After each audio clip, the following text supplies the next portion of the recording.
Buenos días todavía, creo, a todos.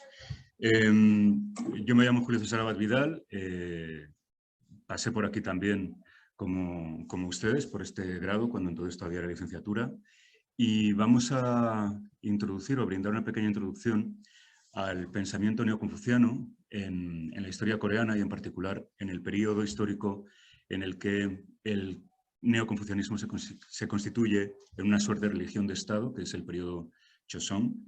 En la primera sesión, la de hoy, nos ocuparemos de aspectos un tanto más doctrinales, como para brindar una introducción a qué supone este confucianismo, neoconfucianismo en la Corea de la dinastía Joseon, y en la segunda y tercera sesión nos ocuparemos de un análisis de obras literarias, artísticas y arquitectónicas que hacen visible el abrazo del neoconfucianismo durante este periodo histórico. Entonces, de lo que nos vamos a ocupar en esta sesión, fundamentalmente, es el periodo dinástico Joseon, el Joseon-side, que se prolongó desde el año 1392 hasta 1897, y una suerte de coda que en el año 1897 el rey se autoproclama emperador, es decir, que Corea pasa a convertirse en imperio. Veremos que esto se debe al poder, a la pérdida de poder de China a finales del siglo XIX, ¿no? Pero esta autoproclamación como imperio coreano va a acabar de una manera fugaz, ¿no? Va a acabar de una manera pronta y trágica con la ocupación militar de Corea por parte del Imperio japonés en 1910, del que no se independiza hasta la completa rendición de Japón en 1945, después de los bombardeos de Hiroshima y Nagasaki en el 45, ¿no? En agosto del 45. Entonces, estos son, digamos, que los dos periodos, dinastía Joseon e Imperio Coreano, del que nos vamos a ocupar. Por otro lado, el confucianismo y el neoconfucianismo, este neoconfucianismo del que vamos a hablar, porque es como se denomina en este periodo de la historia coreana, este neoconfucianismo se llama así porque incorpora al confucianismo, si quieren, ortodoxo, otros saberes de otros sistemas de pensamiento, y vamos a ver quién es el autor fundamental para los coreanos, ¿no? de los periodos históricos de los que nos vamos a ocupar, pero es que el confucianismo, junto con el budismo y el taoísmo, se constituyen en los tres pilares de una suerte de conglomerado, ¿no? de unión sincrética de saberes que son los que constituyen la cultura coreana desde el siglo IV después de Cristo. Este sistema imbricado de pensamientos, que uno es netamente religioso, la religión budista, otro es un sistema cosmológico, como es el taoísmo, y el otro que es el confucianismo, que es una suerte, o más concretamente podríamos decir que es un sistema ético.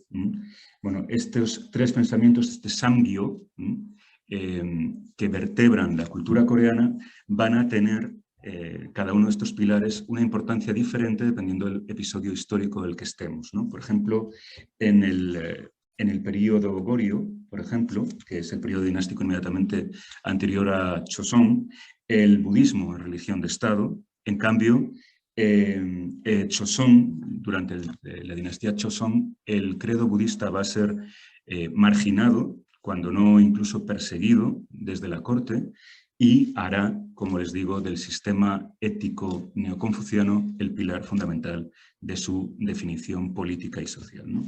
También cultural, que es un poco de lo que nos ocuparemos aquí. Como les digo, estos tres saberes penetran en la península coreana durante el periodo dinástico Goryeo, y ya, a pesar de que nunca, como en la dinastía Joseon, el confucianismo o neoconfucianismo va a tener una presencia tan patente, ya durante el tiempo dinástico Goryeo, y en concreto el 16º de sus monarcas, el monarca Sosurim, fundó al año siguiente de subir al trono, en el año 372, la Taehak, que era una academia, una escuela nacional de estudios confucianos, que salvo por la escala, ¿no?, una escala evidentemente mucho menor, habría de competir en importancia con nada menos que la Academia Confuciana, creada por el sexto emperador de la dinastía Han, por Wu, a caballo de los siglos II y I a.C. en China.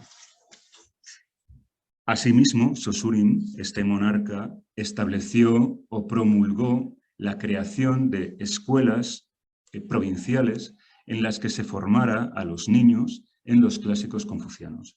Como ustedes saben, los clásicos confucianos, perdón, los cinco clásicos chinos eran 6 originalmente. El libro de la música sabemos que existió, pero se perdió, no lo conocemos. Y estos 5 clásicos son el libro de los cambios, el libro de las mutaciones, ¿no?, que es el más antiguo de todos ellos, el libro de la historia, el clásico de la poesía, el clásico de los ritos y anales de primavera y otoño, con las denominaciones de Ogyeong, Chokyeong, Sogyeong, Sigyeong, Yegi y Chunchu en coreano, respectivamente.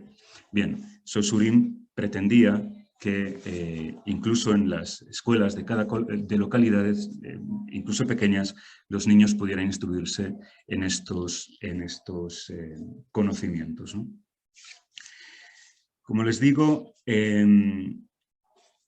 es durante la dinastía Joseon, el periodo dinástico inmediatamente posterior a este, cuando el neoconfucianismo se convierte en una cuestión de Estado. Va a ser el elemento que va a vertebrar la cultura, la política y la sociedad de Corea durante un periodo muy amplio de su historia, el periodo dinástico más extenso y dilatado de su historia. Bien, para abordar qué es el confucianismo, primero habríamos de saber, o primero deberíamos abordar sucintamente qué es ese confucianismo. El confucianismo, como saben, es un sistema ético que ha contado con diversas autoridades a lo largo de la historia, pero cuyo, digamos, héroe fundacional sería Confucio. Bien, Confucio, o el maestro Kong, como saben, Confucio es la forma latinizada de la fórmula maestro Kong, que se popularizó con los jesuitas misioneros del siglo XVII. En Confucio sabemos que fue un sabio muy venerado en su propia época, que hubo de vivir en torno a los años 551 a 479 a.C., y sabemos que, aunque no compuso de puño y letra ninguna obra, lo cierto es que sus enseñanzas fueron recogidas por sus discípulos y, por supuesto, con posterioridad, largamente glosadas, comentadas.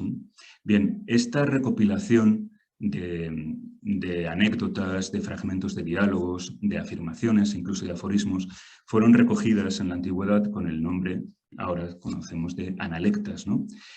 Nunu en coreano. Existen, además, diversas versiones, diversas ediciones, 3 son las fundamentales, pero a nosotros nos va a interesar muchísimo la que hizo Zhu Xi, quien fue un sabio que nació en 1130, murió en 1200, y que, a pesar de que fue perseguido incluso en su vida porque algunos consideraban sus opiniones como heréticas, sus textos, sus exégesis confucianas y sus obras de edición de los clásicos, de los 4 clásicos confucianos, se consideraron canónicas en el año 1313 de la dinastía Yuan, ¿no?, e hicieron de esos textos la materia de estudio para quienes pretendían entrar en el funcionariado, en la corte, en la administración del país, ¿no? Bien, Zhu Xi además es importantísimo porque va a ser la edición de las analectas de Zhu Xi el texto que servirá a los estudios confucianos en la Corea de Joseon. Todas las citas que nosotros emplearemos aquí proceden de la edición de este sabio y en traducción de Joaquín Pérez Arroyo. Bien. Esos datos biográficos que les he apuntado de Confucio proceden de la primera biografía que se escribe sobre él. Lo curioso es que esta primera biografía se retrasa nada menos que 4 siglos en ser escrita. Es una obra la titulada Shiji, la crónica de la historia, obra de Sima Kim, que en coreano es conocido como Sama Chong.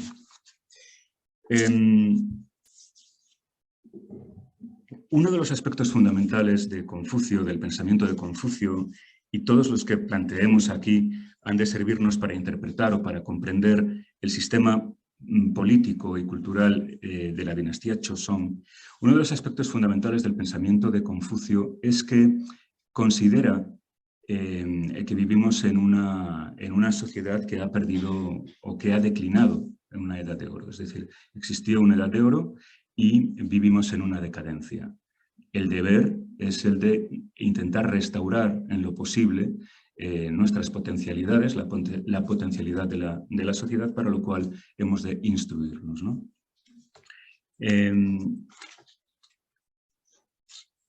Confucio es, por encima de todo, un valedor de la tradición, y ese propio tradicionalismo es esencial en el confucianismo y en el neoconfucianismo.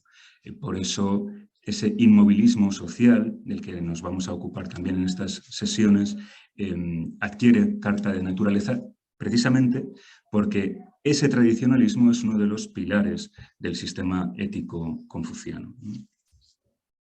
En el libro séptimo de sus Analectas, en la primera sección, afirma Confucio que soy un transmisor, no un creador. Soy uno que crea a los antiguos y que gusta de ellos. Del mismo modo, unas secciones más adelante de ese mismo libro, afirmará que yo no nací sabiendo, a mí me gusta la antigüedad y en ella investigo diligentemente.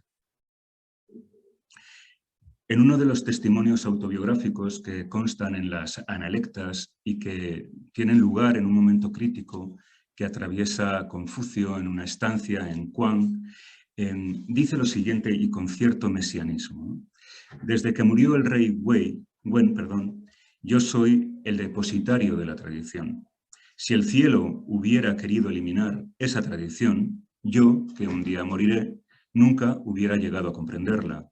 Si por el contrario el cielo no quiere eliminarla, ¿qué podrían hacer contra mí los hombres de Kuang? Es decir, que Confucio se sabe un vehículo de la tradición, de una tradición perdida o que podría estar en peligro de perderse, pero que él como valedor, pues digamos que inspira a las personas que le quieran escuchar a, bueno, pues hacer valer esa misma tradición. Por supuesto, los clásicos chinos han de estar también en su obra, ¿no? Se refiere en las Analectas de vez en cuando a algunos de esos 5 clásicos, ya el de la música ya no consta, ¿no? Y esos 5 clásicos, de los 5 clásicos que habíamos visto, se va a referir en 3 ocasiones al libro de los cambios, del que dirá en una ocasión lo siguiente: si me dieran más años de vida, dedicaría 50 de ellos al estudio del Li Jin y así llegaría a no tener grandes faltas. De este modo, Confucio hace una lectura de este libro más que como un instrumento de prácticas adivinatorias, pues para lo que se suele emplear, como un instrumento de afirmación moral. Es decir, Confucio extraería grandes enseñanzas morales en este libro y por eso considera que sería necesario dedicarle muchísimo más tiempo de estudio, ¿no? En otras 3 ocasiones cita al clásico de la historia, que saben que es una miscelánea de diversos textos, algunos jurídicos, otros de carácter histórico, ¿no? Y el libro que más ocasiones, que con mayor pertinacia cita Confucio, es el libro de las Odas, o el clásico de la poesía, que cita o refiere hasta en un total de 17 ocasiones. ¿Qué es lo que le interesa? ¿Qué es lo que le interesa a Confucio del libro de las Odas? ¿Por qué hace de esos 300 poemas que lo integran la obra que más cita? Afirma lo siguiente: en el libro de la poesía hay 300 odas, pero el contenido de las mismas puede describirse con una sola frase: no hay ni un pensamiento malvado. Del mismo modo que decíamos, el I Ching le servía como un instrumento de pesquisa moral, también en el libro de las Odas lo primero que advierte es el carácter moralizante de los poemas que la componen, ¿no? Pero Confucio siempre advierte de un uso libresco, advierte contra un uso meramente libresco de los materiales. Es decir, la lectura no es una lectura petulante, es decir, no adquiero conocimientos de una manera petulante que pueda repetir, ¿no?, verborreicamente, porque me los he aprendido, sino que lo que es preciso siempre del conocimiento es una profundización, ¿no?, un pensamiento crítico de las propias fuentes, que es el modo en que finalmente pueden detonar todos los potenciales que existen en los textos, ¿no? Así pues, frente a este uso libresco meramente superficial de los textos, dirá Confucio: habrá quien sea capaz de recitar 300 odas, pero si esta persona es nombrada para un puesto de gobierno y no sabe actuar en él, o si enviada a alguna parte no sabe reaccionar sin ayuda, aunque supiera mucho, ¿de qué le serviría? Una cosa es la información y otra cosa es el conocimiento. Una cosa es memorizar una poesía y otra es sacar una lectura o sacar una interpretación, un conocimiento de eso mismo, ¿no? Y elogia de este modo a este mismo libro, ¿no? Hijos míos, ¿por qué no estudiáis las odas? Las odas pueden servirnos de estímulo, favorecen las facultades de observación, sirven para juntar a los hombres en grupos, sirven para quejarse. Por medio de ellas se aprende a cumplir con el servicio cercano, que es el que se debe al Padre, y con el más lejano, que es el que se debe al soberano.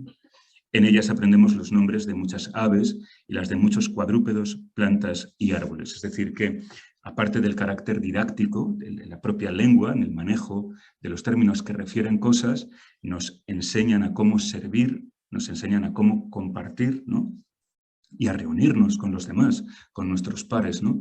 Por eso nos unimos para escuchar, ¿no?, y para debatir ese conocimiento poético, ¿no? Otro de los pilares del pensamiento confuciano que traemos aquí por su carácter definitorio para ese neoconfucianismo de la dinastía Joseon es precisamente el de su jerarquización social, estrictísima jerarquización social que el credo confuciano o el sistema ético confuciano valora e instaura, ¿no? No todos los hombres nacen iguales y algunos, muy contados, llegan a una categoría que es la de la santidad y lo hacen de una manera innata. Lo curioso es que estos santos son siempre inequívocamente soberanos, es decir, que muy pocos de los mortales nacen soberanos y pocos de los soberanos nacen con el atributo innato de la santidad. Estos son modelos de comportamiento porque vehiculan una comunicación entre el mandato divino que desconoce el común de los mortales y precisamente la humanidad. Es decir, que cuando de una manera excepcional nace un soberano santo, todo lo que hay bajo el cielo funciona ordenadamente, armónicamente, ¿no? Ese santo es el Shan, ¿no?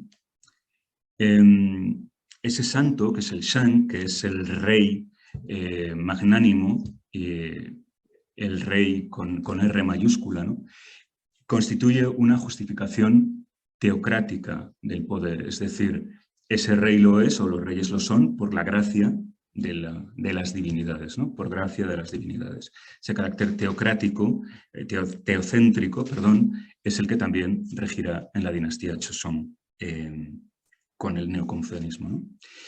En torno a ese santo, ¿no?, ese soberano que puede vehicular una relación entre el mandato celeste y lo que hay bajo el cielo, existe también una suerte como de traslación del sistema cosmológico chino, ¿no?, del taoísmo, cuando en este pasaje, en el cuarto pasaje, dice que el Tao es vacío, mas su eficiencia nunca se agota, es un abismo, parece raíz de todos los seres, embota los filos, desenreda la maraña, oculta el brillo, únete al sucio mundo. Profundo parece existir y al mismo tiempo no existir, no sé yo de quién es hijo, parece anterior a Dios. Para Confucio, en el libro segundo de las Analectas, el que gobierna con la virtud es comparable a la estrella polar, que permanece en su lugar mientras la masa de los cuerpos celestes se vuelve a saludarla. Es decir, esa excepcionalidad del santo, ¿no? Hace que todo a su alrededor, todo gire a su alrededor de una manera, como les decía, armónica, y hace de su entidad algo central, ¿no? Por debajo de los santos, de los soberanos santos, están los soberanos no santos.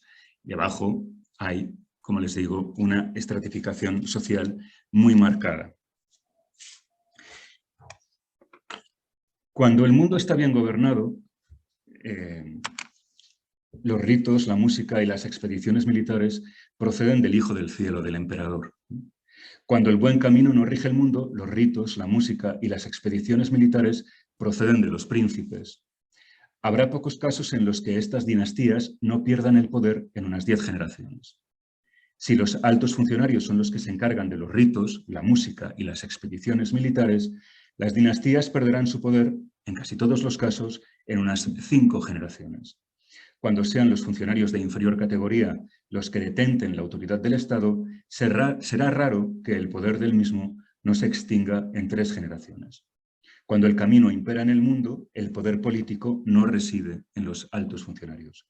Cuando el camino prevalece en toda la superficie bajo el cielo, los súbditos no discuten el gobierno.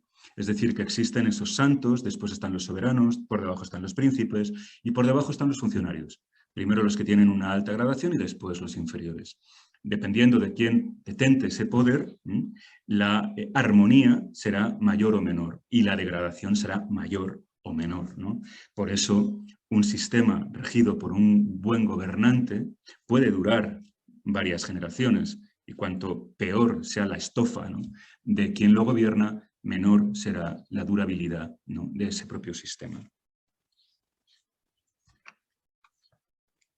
Existe, además de estos santos, que son, bueno, pues, excepcionalidades innatas, ¿verdad?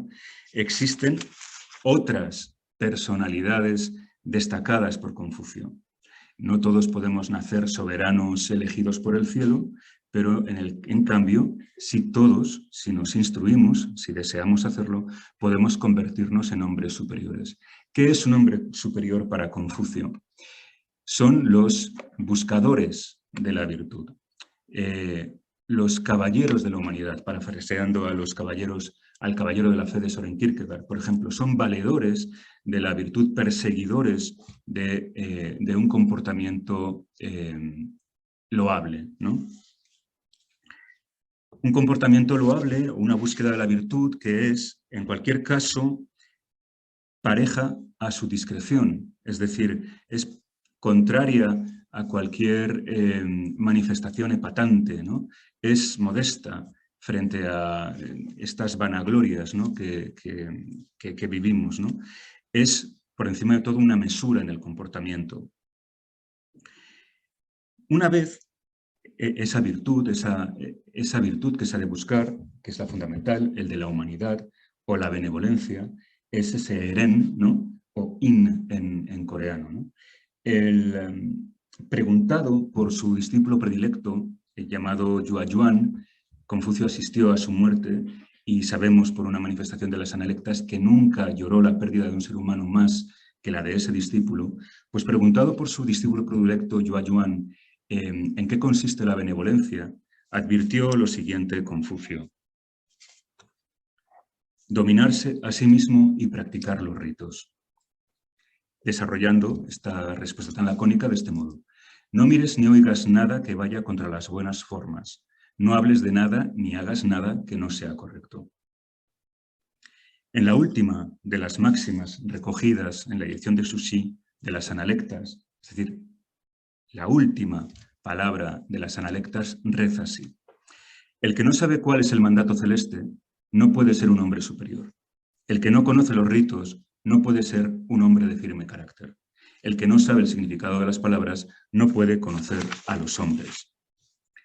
Asimismo, en una manifestación que es única en su carácter programático en todas las analectas, Confucio dice lo siguiente: a los 15 años mi voluntad se aplicaba al estudio, a los 30 estaba firme, a los 40 no tenía dudas, a los 50 conocía el mandato del cielo, A los 60 podía escuchar las verdades sin dificultad.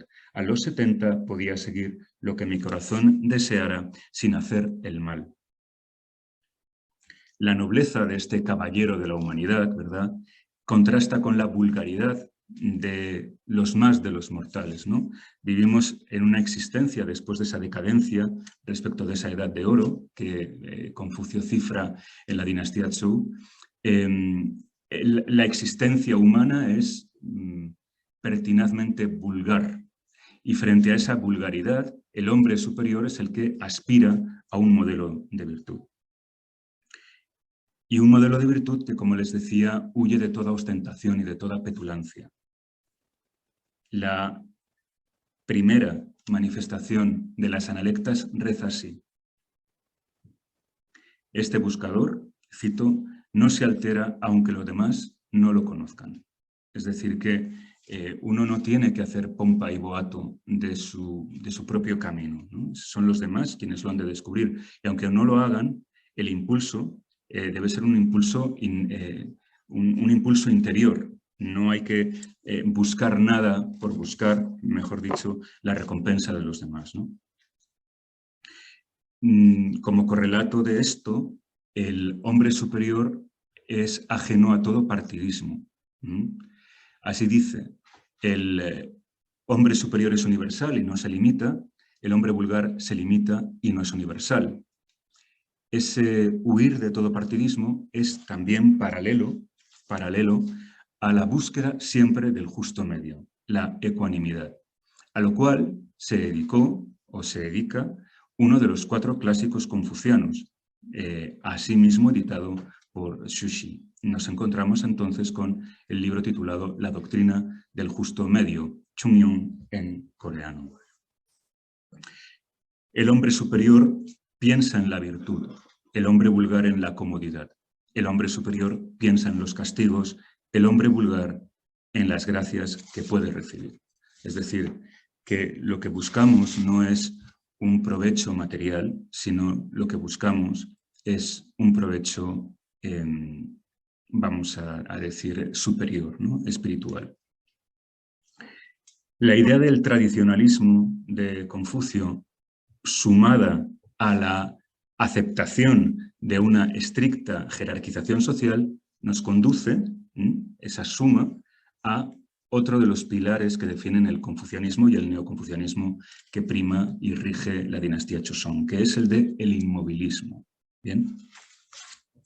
El inmovilismo, defendido por Confucio, se constituye en una de las características de su propia racionalización sistematizadora. Es decir, el confucianismo se constituye en un sistema que vertebra la realidad y lo hace siendo la única que se afirma en poderlo hacer. Es decir, el confucianismo termina siendo un sistema que excluye a todos los demás, ¿no? Un sistema que además justifica la necesidad de que los compartimentos estancos no se contaminen, ¿no?, que los estamentos sociales no se hibriden. En una clasificación jerárquica de los hombres, los primeros serían aquellos que ya nacen con conocimiento. Vendrían después aquellos que adquieren el conocimiento por medio del estudio y a continuación estarían los que se dedican al estudio aun siendo torpes. Los últimos de todos los hombres son aquellos que, además de ser tontos, no estudian. Este orden, que es inamovible, que es incontrovertible, nos conduce al recuerdo de unas palabras de Confucio en torno a la verdadera función de la política, a la esencia de la política. Este seminario se ocupa fundamentalmente de eso, de la definición política de un país durante un periodo muy extenso de su historia, ¿no? ¿Y cuál es la esencia de la política para Confucio?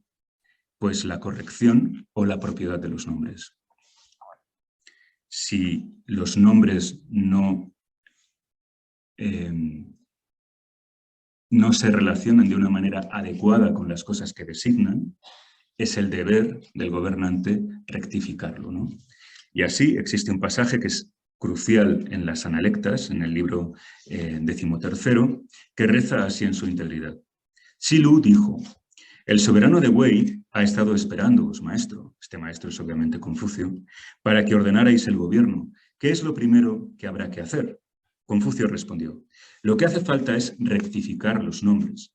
Lu dijo: ¿de veras, maestro? ¿No estáis tal vez perdiéndoos un poco?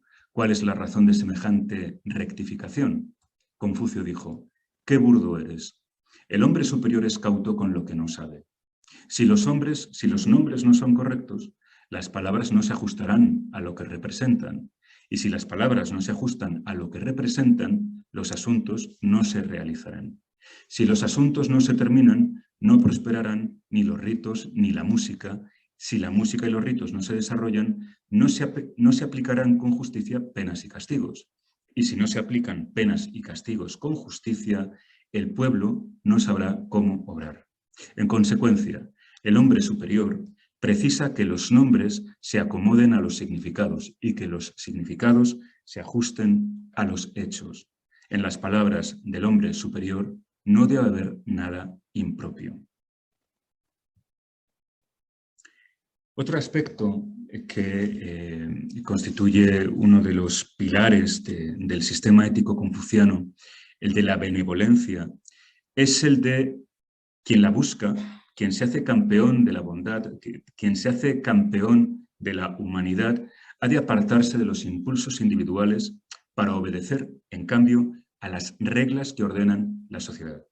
Es decir, hemos logrado crear un sistema que, inamovible, si se sigue, no existirán problemas bajo el cielo, ¿no? Ese inmovilismo confuciano es también un absolutismo, ¿no? Y por ello, el confucianismo, como lo hará también el neoconfucianismo, se acompaña de un fabuloso aparato de reglas y de ritos, los li, que se constituyen en una visualización física, performativa, si quieren también, de ese mismo carácter incólume que tiene el sistema ético confuciano. Este aspecto, el de los ritos, va a ser practicado de una forma, si quieren, exponencial, fabulosa, durante la dinastía Joseon. Y de hecho, aún en la actualidad, existe un único país en el que se desarrollan por 2 veces al año ritos de memoria en honor a Confucio, y ese país es Corea. Pese a que en Corea existan ahora pues personas que respetan o se adhieren a diferentes sistemas de pensamiento y de religión, hay instituciones todavía confucianas en Corea. De hecho, hay una institución confuciana nacional en la que forma parte de un claustro universitario en Seúl, que son los que desarrollan estos ritos. Bueno, vamos ya a llegar a Corea un poquito. Bien, el confucianismo o la doctrina clásica y básica del confucianismo recibe en coreano el nombre de Sangang Oriun. Los 3 cursos se constituyen en los modos en los que las personas han de relacionarse entre sí, ¿no? Y las 5 virtudes. Las 3 relaciones, luego estas relaciones, digamos que se subdividen y se crean más, pero digamos que las 3 básicas serían las que unen al soberano con sus súbditos, el chung, las relaciones entre padres e hijos, el hyo, y las relaciones entre el hombre y la mujer, el yol. A estas relaciones están también marcadas por la edad, de modo que en una misma comunidad de pares, por ejemplo, en una familia, la edad será fundamental para situar a los distintos hermanos. Los menores siempre quedan supeditados a los mayores, por ejemplo, ¿no? Y de las 5 virtudes, pues hemos hablado de la benevolencia, de esa humanidad confuciana, a las que se suman la rectitud, la cortesía, la sabiduría y la sinceridad. Entre estas 3 relaciones, entre esos 3 cursos, Mencio, que es una autoridad confuciana que no vamos a poder abordar por falta de tiempo, pero sí es interesante. Mencio llega a situar el hyo, el deber de la piedad filial, como más importante incluso que el que debe el súbdito al soberano. Y llega a decir en el libro cuarto de su libro de Mencio que existe un deber para con los padres, que es el de la procreación. Es decir, yo debo ser padre para continuar el linaje de mi familia. Y no tenerlos, no tener hijos, supone un atentado contra la piedad filial mayor incluso que los otros dos. El de no cuidarles cuando los padres lo necesitan o el de inclinar a los padres hacia actos impuros. Es decir, que ese sería el deber fundamental, el deber pivotal, ¿no? El de la perpetuación. Y bueno, como les decía, para la definición del modo en que el confucianismo vertebra la sociedad de la dinastía Joseon, el papel fundamental va a ser el desempeñado por este exégeta confuciano, que como les dije, fue incluso perseguido y acusado de herético por algunos de sus pares en vida, pero que, como les digo, ya con la dinastía Yuan se va a considerar el autor canónico de exégesis, ¿no? Además de por ser el autor de las ediciones canónicas de los clásicos confucianos, de los 4 clásicos confucianos, Zhu Yi va a ser fundamental en la dinastía Joseon, por cuanto, y volvemos aquí a Mencio, por cuanto Zhu Yi va a establecer una justificación metafísica de una cuestión que Mencio, aunque había mencionado, no aborda nunca en profundidad. Por ejemplo, lo hace en su libro sexto, al comienzo del libro sexto. Esta cuestión tan importante es la de si el hombre es o no naturalmente bueno. Mencio opta por considerar que sí. Los hombres somos naturalmente buenos. Pero Mencio, como digo, no desarrolla desde un punto de vista metafísico la cuestión. Quien lo hace es este pensador, Zhu Yi, como les digo, fallecido en el año 1200. Poco después de su muerte, para que vean con cuán importante fue su figura, el sistema y los textos establecidos por Zhu Yi llegan a Corea de la mano de un erudito llamado An Hyang, que era un acérrimo enemigo del chamanismo, por ejemplo, y de quien se conserva un retrato en el Shōgun de Sosu. El Shōgun es una academia confuciana. Por cierto, este Shōgun de Sosu es el edificio de estos Shōgun más antiguo de los que aún quedan en pie en Corea, con el tesoro, y es significado como tesoro nacional con el número 55, y el retrato de nuestro sabio An Hyang, que se encuentra en este Shōgun, es tesoro nacional 111. Bueno, como les decía, la importancia que tiene nuestro Zhu Yi, Chu Yi en coreano, también Chuya, es el de haber, como les digo, establecido las versiones canónicas de los clásicos confucianos, cuáles son las Analectas, el libro de Mencio, la Gran Enseñanza y el Justo Medio, que habíamos citado anteriormente, ¿no? Y por esta creación, ¿no?, filosófica de carácter metafísico que da respuesta a la cuestión que había dejado Mencio sin detallar, que es la de la innata bondad del hombre, ¿no? Para ello, establece un par de principios no mutuamente excluyentes, sino complementarios, cuáles son Li o Ri y Qi o Gi, ¿no? Estos dos principios, de una manera muy sencilla, vendrían a reducirse a estas características. En primer lugar, el Li es el principio supremo, es un principio racional, es un principio metafísico, que es el que constituye, origina, da vida a todo cuanto existe. Y en sí mismo tiene un impulso vital que hace que las cosas puedan ocurrir, que las manifestaciones se produzcan. Pero carece de forma, carece de forma. Este principio supremo, que es la perfección, es el principio supremo que acompaña a todos los hombres, por ejemplo, cuando nacen. Es decir, que todos, al nacer, participamos de este principio ordenador infinito, absoluto y perfecto. No obstante lo cual, este principio ordenador carece de forma, para lo cual se precisa este segundo principio, que es el Gi, que es una suerte de energía materializadora.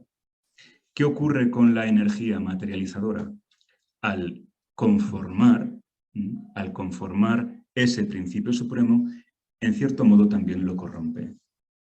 De modo que en la diferente corruptibilidad sobrevenida a ese principio supremo, cuán corrupta o no sea esa materialización sobrevenida, justificaría que si algunas personas están naturalmente inclinadas a la bondad, ¿no?, otras, en cambio, parecen estar más inclinadas a la desobediencia de los ritos, a la desobediencia de las convenciones sociales, a atentar contra la piedad filial, contra la lealtad, contra la humanidad y contra la rectitud.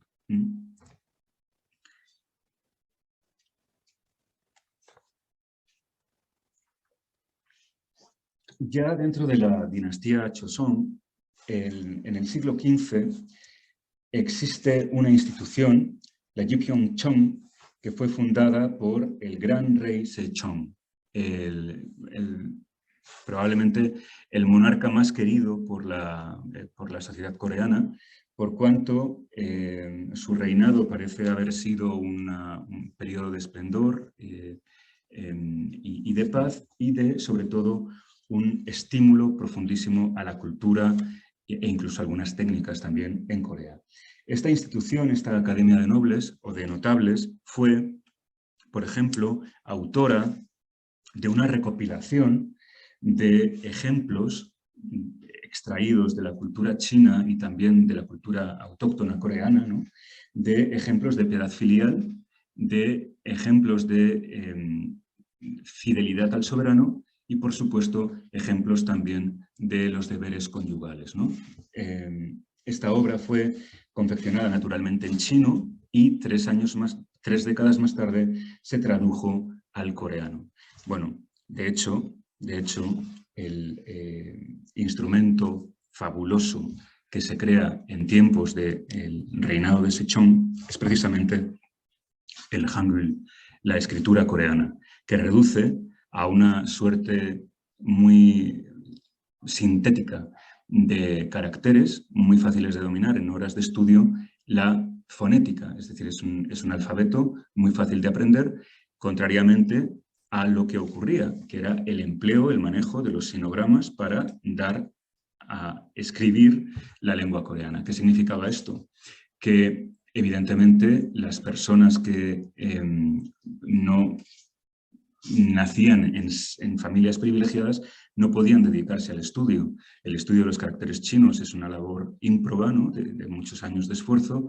Evidentemente, solamente en las familias acomodadas, uno de sus hijos o algunos de sus hijos podían dedicarse a eso en lugar de a trabajar. Esto hacía que, evidentemente, salvo en las clases nobles, ¿no?, o en las familias privilegiadas, el pueblo quedara completamente analfabeto.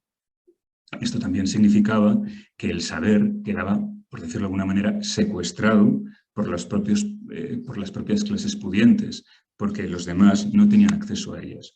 Con la popularización de esta escritura tan fácil de aprender, ¿no?, por decirlo de alguna manera, se democratiza la escritura y, por tanto, el acceso a la cultura, lo cual es, evidentemente, un paso extraordinariamente revolucionario en la historia de un pueblo, ¿no? Si en el siglo XV nos encontramos con ese ejemplo, por ejemplo, la Academia de los Notables, de confección de un manual, por decirlo de alguna manera, de piedades, ¿no?, el siglo XVI es un siglo caracterizado por el desarrollo de un neoconfucianismo de carácter más, si quieren, metafísico, más escolástico, por decirlo de alguna manera. Y en esta época, en este siglo XVI, van a ser dos las personalidades que descuellan por hacer además, cada uno de ellos, mayor peso en uno de los dos principios ordenadores que había establecido Zhu Ji, el de la energía, el del principio supremo y el de la energía materializadora. El primero de ellos, Yi Wang, o Te Gie, hizo concedió mayor importancia al principio supremo, a ese principio ordenador abstracto, ¿no? En cambio, Yi o Yulgok concederá mucha más importancia a la materialización del principio, a esa energía materializadora, ¿no?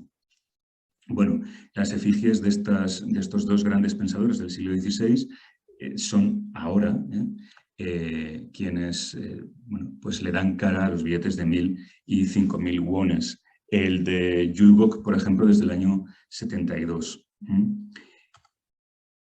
Esta es una de las obras de Te Gie, en el que emplea el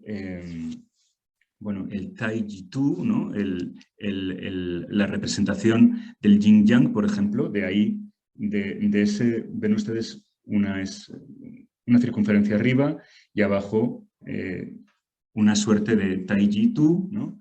Que evolucionará a lo que fue un pabellón nacional durante una época de la historia coreana y que ahora la República de Corea del Sur, emplea, ¿no? Como elemento central esta representación en azul y blanco, en azul y rojo del Taeguk, ¿no? Del principio supremo. Y como saben, Corea del Norte utiliza la estrella de 5 puntas como país comunista que es, ¿no? Y bien, sintetizando la labor de este Taijitu para ejemplificar una suerte de diagramas de guía tutelar para la educación del santo, es decir, el papel didáctico de esta obra es fundamental, como la será también de Yulgok, sintetiza Yun Song-me que mediante esta obra, los 10 diagramas para la educación del santo, ¿no?